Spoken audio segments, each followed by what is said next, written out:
네, 안녕하세요. 조소아입니다. 우리 아이들의 학습이 글로벌화되면서 이제 IBT, 토플, 또 SAT와 같은 시험들이 누구에게나 익숙한 이름들이 됐습니다. 하지만 아직까지도 국제학교 학부모들만 알고 있다는 용어들이 몇 가지가 더 있죠. 그러한 것들이 바로 국제학위를 의미하는 IB 제도와 세계 유수의 국제학교들이 입학시험과 성취도 평가로 활용한다는 맵 테스트인데요. 오늘은 이 두 가지 제도를 모두 경험하고 계신 김희덕 원장님과 이야기를 나눠보도록 하겠습니다. 원장님 안녕하세요. 네, 반갑습니다. 네, 반갑습니다. 먼저 맵 테스트, 네. 맵. 지도라는 의미는 물론 아닐 테고 네네. 뭔가 약자 같은데 무엇을 의미하나요? NWEA에서 개발한 이 맵 테스트인데요. Measure, 평가하다죠. Measure of Academic Progress의 줄임말입니다. 미국의 여러 학교와 전 세계 국제학교들을 위한 학업 성취도 평가인데요. 유치부, 그러니까 K, kindergarten이라고 그러죠. 유치부에서 12학년, 고3까지 다양한 학년에 걸친 이제 시험이면서 독해, 문법, 수학 이렇게 시험을 치게 됩니다. 한국에서는 이 국제학교 입학할 때 보통 영어만을 보거나 아니면 제주국제학교라든지 이런 곳은 수학도 보고 다 이렇게 골고루 치는데요. 결과가 100에서 320점 사이의 점수로 나오게 되고요. RIT 지수라는 걸로 이 맵 테스트 고유의 점수 체계로 점수가 산출됩니다. 네. 아직까지 저도 좀 익숙하지 않은데요. 이 점수는 어떻게 매겨지는 건가요? 맵 테스트는 이게 흥미로운 게 지금은 IBT 토플이잖아요. 예전에 이제 CBT 토플이라고 있었어요. 네네. CBT 토플에서 활용했던 적응적 평가 시험이라는 이 기술을 활용하는데요.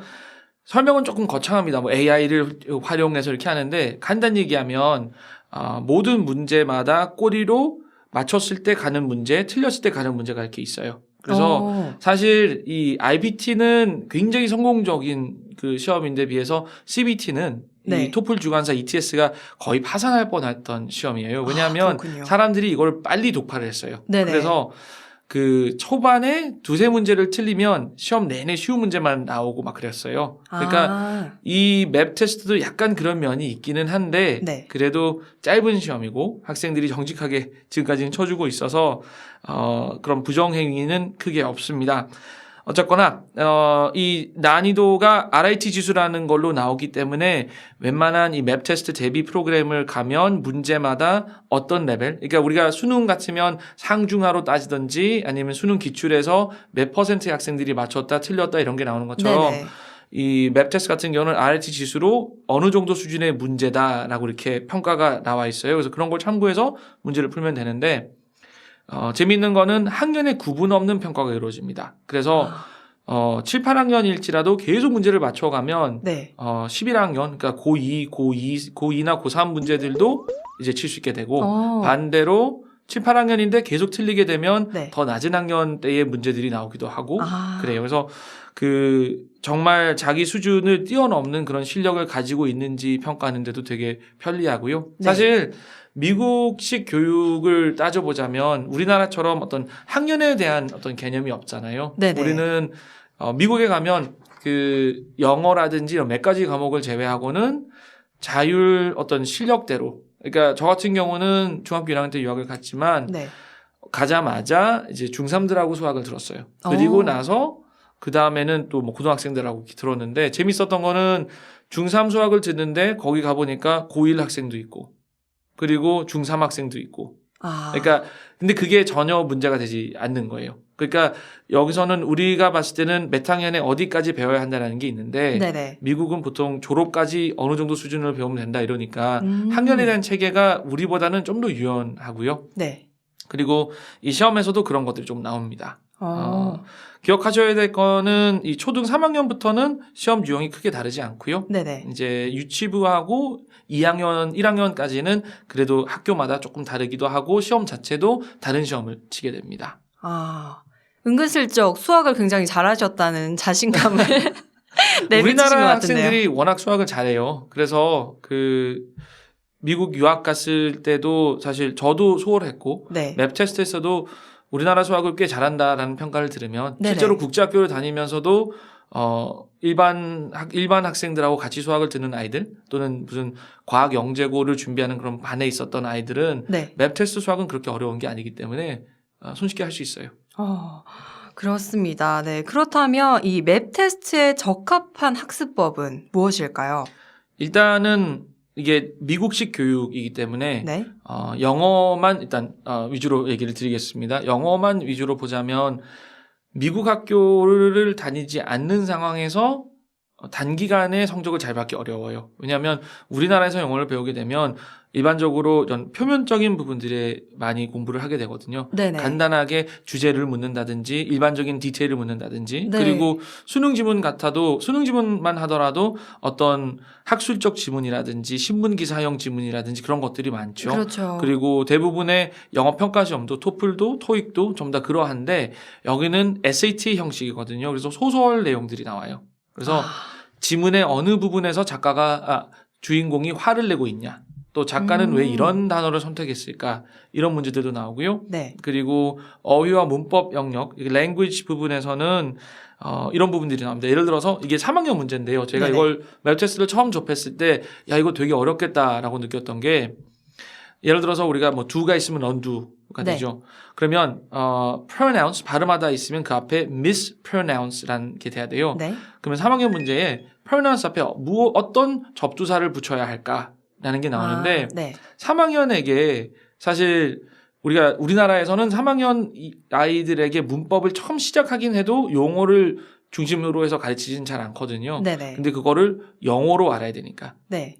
그러니까 접두사라는 영어 단어를 알기도 힘들고 네네. 그걸 보고 감으로 이렇게 맞추기도 힘들고 그럼 예를 들어서 impossible, unpossible 중에 뭐가 맞냐 하면 초등학생들 같으면 헷갈린다 이거예요. 네네. 그래서 그런 부분들의 어떤 영어적인 부분들도 봐야 되니까 네. 다독하고 또 이거는 사실 실수해 가면서 배우는 과정이 있어야 하기 때문에 네네. 가급적 맵 테스트를 이제 입학을 위해서 준비한 학생들은 네. 길게 공부하는 게 좋겠고요. 네. 하지만 또 현실이 현실인지라 네네. 이제 우리 주변의 국제학교가 지금 이제 학생들을 모을 날이 왔다 하면 보통 저희 학원에서도 3, 4개월 목표하고 오시는 분들이 계시거든요. 네네. 그런 경우에는 조금 빡빡하게 짜주는 게 좋습니다. 그래서 저희 같은 경우는 보통 매일 하거나 네. 최소한 주 3, 4회 정도는 이렇게 하게 됩니다. 음. 그래야 충분한 실수를 통해서 영어가 이런 거구나. 네네. 이게 중학교 1학년 때 그 일반 영어를 생각해 보면 네. 왜 불규칙 동사 이런 거 외우기 시작하잖아요. 네네. 어떤 거는 과거형인데 예를 들어서 MR is는 왜 was, were, 뭐 been 뭐 이렇고 딴 거는 다 ed를 붙이면 되는지 어떤 설명이 없으니까 그냥 그런 달달달 대로 외우기만 하죠. 외워야 네. 되죠. 그러니까 그러한 형태의 그런 시행착오를 거쳐가야 되는 부분들이 또 있어서 네. 어렵고요. 그리고 감정을 잃는 거. 그러니까 초등학생들한테 사실 어릴 때부터 좀 다독을 했던 아이들은 이게 손쉬운 데 비해서 네. 한글로도 다독을 많이 하지 않았고 영어도 일단 표면적으로만 읽었다면 네. 그러니까 ESL 교육이라 하죠. 외국어로서의 영어 교육을 꾸준히 해왔다면 네. 조금 어려운 시험이기는 해요. 그래서 첫 번째로는 시간을 길게 잡아주는 게 좋겠고요. 이상적인 학습 기간이면 어느 정도 될까요? 저희들은 보통 6에서 8개월 정도는 6에서 8개월 넉넉하게 정도. 이제 보는 게 좋겠고요. 네. 단기간에 해야 된다면 회수를 늘리는 방법. 3, 4개월도 나쁘진 않다는 말씀이시죠? 나쁘지는 않는데 이게 벼락치기가 되려면 조금 그 사전에 영어가 어느 정도 되어 있는 학생 네네. 또는 적어도 한글로라도 괜찮으니까 네. 읽기를 조금 했던 학생 그런 학생들이 좋습니다. 그래서 사실 영어 유치원을 졸업했다든지 네. 또 영어 유치원을 나와서 초등학교 들어가면서부터 읽기 위주의 교육을 했던 학생들이 월등히 유리한 건 맞아요. 그래서 일반 유치원 이렇게 온 학생들은 아무래도 단기간에 준비하기에는 조금 기간이 있으니까 네. 기간이 필요하니까 가급적 그 다음 해를 보고 길게 잡아주는 게 유리합니다. 가급적 빨리 6개월에서 네네네. 8개월 정도를 생각하고 네네네네. 네, 그렇습니다. 저도 사실 입사를 준비하면서 공인 인증 시험들을 많이 쳐본 기억이 나는데요. 네네. 그 시절에 항상 선생님들께서 말씀하신 게 문제 유형을 정확히 파악을 해야 높은 점수를 받을 수 있다. 였습니다. 그렇다면 원장님께서 맵 테스트에 출제되는 문항들을 몇 네. 가지 소개해 주실 수 있나요? 저희가 이 분석한 바로는 일단은 어휘력 문제, 그리고 직독력 문제, 네. 그리고 추론 쪽 이해력 문제, 네. 마지막으로는 독해력 그리고 지문 내용 평가, 독해력 중에서 그런 것들이 있습니다. 그래서 저희가 이제 질문들 리스트를 이렇게 영상으로 올려드릴 텐데요. 아이들이 볼 때 특히 어려워하는 게 추론이에요. 그러니까 국제학교는 물론 중학교에도 많이 가지만 보통 초등학교 고학년 들어가면서 네네. 아니면 유치부나 초등 1학년, 2학년 정도에 많이 이제 입시를 합니다. 왜냐하면 그때가 아니면 굉장히 치열해요. 국제학교는 사실 어디에나 5, 6학년, 중학교 1학년이 제일 치열합니다. 네. 그러니까 우리나라의 사립초를 잘 다니고 네. 나름 수학이라든지 이런 공부를 어느 정도 한국형으로 좀 해놨다가 그리고 국제학교에 들어가면 상당히 수월하다는 계산인데요. 네. 보통 국제학교를 일찍부터 들어간 학생들도 부모님들도 학교 시스템에 상당히 만족하는 경우가 많기 때문에 자리가 잘 안 나요. 그렇기 때문에 일찍 이제 시작하거나 조금 네네. 늦은 감에 초등 고학년이 가게 되면 아무래도 이 준비를 치열하게 해서 가야 되거든요. 네. 근데 그 시기에 나오는 게 뭐가 힘드냐면 우리나라에서도 초등 한 4학년 될 때까지는 추론형 문제를 국어 시간에 잘 하지 않아요. 그러니까 예를 들자면 이 등장인물이 이 이야기가 끝나면 이 대화가 끝나면 무엇을 할 거지라고 했을 때 합리적 추론이 필요해요. 지문에서 뭐라 했으니까 그렇죠. 뭐를 할 것이다. 네네. 근데 그런 것들을 국어에서도 잘 안 배웠는데 영어로 먼저 시작한다는 거는 아무래도 좀 어려운 거죠. 그래서 그런 부분들. 그리고 저학년들 같은 경우는 이제 그림 문제들로 좀 연습을 하는 게 있는데 네네. 그런 부분들은 이제 다양하게 색칠을 칠하고 또 부모와 자식 간의 어떤 부탁할 때 쓰는 말들 네. 그런 용어들도 잘 알아둬야 됩니다. 어떤 문화적인 이해가 사실 좀 필요한 것도 있으니까 일상생활에서 좀 네네. 배울 수 있는. 네네. 그리고 고학년인 경우에 또 한 가지 토론에 대한 그런 글들이나 또 대본 작성이나 또 어휘들을 좀 알아두면 좋은 게 네. 논지를 대조하는 그런 문제들도 초등 고학년에서는 제법 나와요. 네네. 그래서 그런 부분들도 눈여겨볼 필요가 있습니다. 네, 그렇습니다. 이 시험이 맵 테스트가 컴퓨터 시험이네요. 네네네. 저도 사실 컴퓨터를 본격적으로 사용하기 시작한 게 초등학교 고학년 정도였거든요. 사실 요즘 아이들은 뭐 일찍부터 컴퓨터를 사용하는 경우가 있지만 컴퓨터 시험이라는 게 조금 생소하고 어려울 수 있는데 네. 이런 경우에는 어떻게 해야 하나요? 연습이 일단 기본적으로 좀 있어야 돼요. 그래서 맵 테스트를 전문적으로 하는 기관이 사실 우리나라에 아직까지는 많지는 않거든요. 네네. 그래서 어떻게든 부모님들이 좀 집에서 도와주시려면 문제를 컴퓨터에서라도 입력을 하셔서 이렇게 치게 한다든지 네. 어느 정도 컴퓨터 앞에서 집중할 수 있는 게 좀 필요하고요. 네. 그리고 저학년 같은 경우는 또는 킨더 같은 경우는 시험 환경이 되게 다양한 게 듣기로만 쳐야 되는 문제들도 있어요. 그래서 그런 시험에서는 이게 절반 정도의 의도는 집중력이 어느 정도 되는지, 네. 들어서 지시를 얼마나 따라낼 수 있는지 그런 걸 보겠다라는 거거든요. 네네. 그래서 그러한 부분에 또 준비가 되려면 컴퓨터 시험에서 덜 익숙하도록. 그래서 저희들 같은 경우는 이런 평가 시험에서는 원어민 선생님이랑 같이 동행해서 시험 치는 방안을 보통 추천을 드려요. 그렇게 네네. 하면 아이들이 어떻게 해야 될지 몰라서 네. 틀리는 거를 방지하고 네. 그리고 또 사실 어머니들이 처음 시험을 쳤을 때 제일 궁금해하는 거는 얘네들이 얼마나 모르고 공부를 했으면 어느 정도 잘할 수 있을까 이런 것들을 보고 싶어 하시잖아요. 네네. 그러니까 몇 점이고 몇 점이나 올릴 수 있을까? 네. 근데 그러한 부분은 그냥 시험만 치는 것보다는 이제 가르쳐 줬을 때 얼마나 빨리 캐치하더라. 그런 네네. 것들을 좀 보면 상당히 도움이 되죠. 네. 그래서 컴퓨터 시험이 저희 같은 경우에 토플을 가르칠 때도 성인 학생 또는 고등학생일지라도 종이로 치면 한두 개 틀리는 거를 컴퓨터로 치게 되면 하나씩 더 틀리게 되고 막 그래요. 네. 아무래도 이 집중력이라는 것도 그렇고 컴퓨터 시험이 뭐가 힘드냐면 지문의 위치가 획획 바뀌잖아요. 맞아요. 그런 게 어려우니까 아무래도 아이들이 또 쓸 수 없고. 네네. 그러니까 채점이 빠르다라는 건 좋은데 네. 그런 면에서는 되게 아쉽죠. 아무래도. 네, 그렇습니다. 그렇다면 마지막으로 맵 테스트를 준비하는 자녀를 둔 학부모님들에게 조언을 해주신다면요. 일단은 맵 테스트에 대한 공부를 좀 해두시는 게 좋아요. 학부모님들부터. 네네네. 왜냐하면 너무나도 생소한 시험이기 때문에 네네. 부모님도 이러한 시험에 있어서는 발품을 좀 파셔서 네. 어떻게 공부하는 게 좋을지, 특히나 맵 테스트에 대해서 관심이 있다라는 거는 국제학교 입시에 관심이 있거나 이미 아이가 국제학교를 다니기 때문에 이 시험에 관심이 있으신 거거든요. 그렇죠. 그렇기 때문에 국제학교에 막상 들어가면 이 맵 테스트를 주기적으로 치게 됩니다. 네. 예를 들어서 대구 국제학교 같은 경우는 1년에 2번씩 치도록 되어 있어요. 아. 그래서 보통 학교들이 어떻게 하냐면 가을에 치는 시험은 그 1년간의 가르침의 어떤 지침, 기본 지침으로 삼고, 네. 그 다음에 봄에 치는 시험은 이제 가을에 쳤던 성적과 비교해서 어느 정도 학업 성취도가 높아졌느냐를 평가하기 위해서 이렇게 칩니다. 네. 그리고 어떤 학교에 대해서는 이 약간 학원의 레벨 테스트처럼 아까 학년에 구분 없이 수학 수업을 들을 수 있다 그랬잖아요. 네네. 그러면 높은 수학을 듣고 싶으면 이 맵 테스트에서 수학에서 높은 점수가 나와줘야 되는 거예요. 그러니까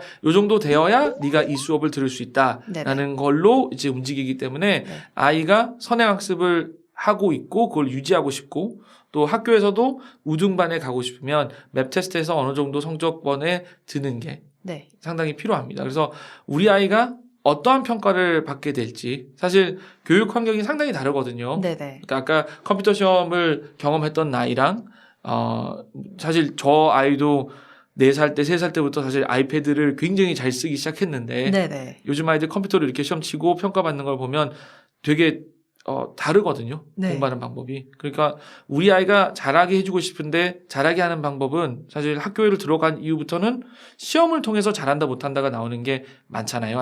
아쉽지만. 그렇기 그렇습니다. 때문에 이 시험은 뭐고 이 시험에서 잘하려면 어떻게 해야 되고 네네. 또 이 시험에서 주는 점수가 나에게 주는 의미는 무엇인가. 네.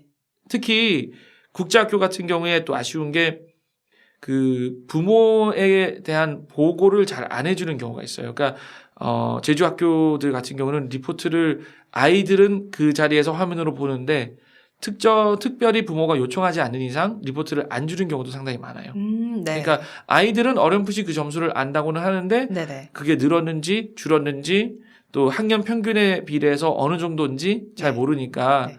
이러한 지표가 있고 시험을 만들어 이유는 SAT라는 이런 미국 수능을 치기 전에 우리 아이의 잠재력이 어느 정도가 되느냐라는 거를 알기 위함인데 그러한 정보를 실제적으로 누리지 못한다는 거는 되게 네. 아쉬운 거죠. 그래서 부모님들이 국제학교에 다니는 내 아이가 네. 잘하게 되고 싶다라는 거에 평가 기준으로 네네. 잘 활용하기 위해서는 부모님들이 먼저 이걸 배우시는 게 중요합니다. 그리고 성적이 낮다면 네.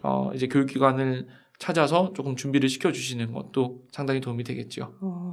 그리고 이거는 제가 개인적으로 궁금한 점인데요. 네네. 이 맵 테스트가 어디에 활용될 수 있나요? 맵 테스트는 일단은 학교에서 아이의 어떤 학업 성취도, 전체적인 학업 성취도를 성취도. 평가를 위해서 네. 가장 많이 쓰여지고요. 네네. 그리고 말씀드렸듯이 학교에서 어떤 레벨을 듣고 싶다. 사실 이게 되게 답답할 수도 있는 게 네. 내 수학 실력이 꽤 높은데도 불구하고 높은 수업을 못 듣게 한다는 거는 되게 깝깝한 일이거든요. 그렇죠. 그리고 영어 실력이 꽤 높은데 네. 사실 그러한 이유로 국제학교를 보내는 부모님들도 많으세요. 네. 내 아이가 영유부터 해서 네네. 많은 투자를 하고 영어 실력이 이렇게 높은데 초등학교 들어가니까 아주 낮은 것부터 다시 시작해야 된다. 그거를 내가 받아들일 수 없고 우리 아이는 그만큼 더 치고 나갈 수 있도록 해주고 싶은 그런 욕구로 보내시는 분들이 계신데 그러한 거를 반영하기 위해서는 사실 선생님들도 아이가 자신감이 있다고 높은 수업을 넣어줄 수는 없거든요. 네. 그러니까 그런 근거 자료로 쓰인다는 거. 어. 그래서 우리나라의 어떤 학원이나 이런 데서 적극적으로 활용되는 건 아니지만 학교 교육 안에서의 어떤 평가. 네. 그리고 SAT는 아무래도 좀 어려운 감이 있으니까 바로 SAT를 들어가기 전에 이제 유학을 준비하는 학생들 또 국제학교를 재학 중이거나 또 들어가려는 학생들 이런 네. 학생들한테 학교 공부에 대한 어떤 예시로 쓰일 수도 있어서 그런 부분들은 상당히 도움이 되죠. 그렇군요. 호기심이 참 잘 해결됐습니다. 학부모님들도 호기심이 잘 해결되셨으면 하는 바람에서 오늘 좋은 말씀 감사합니다. 네, 고맙습니다. 감사합니다.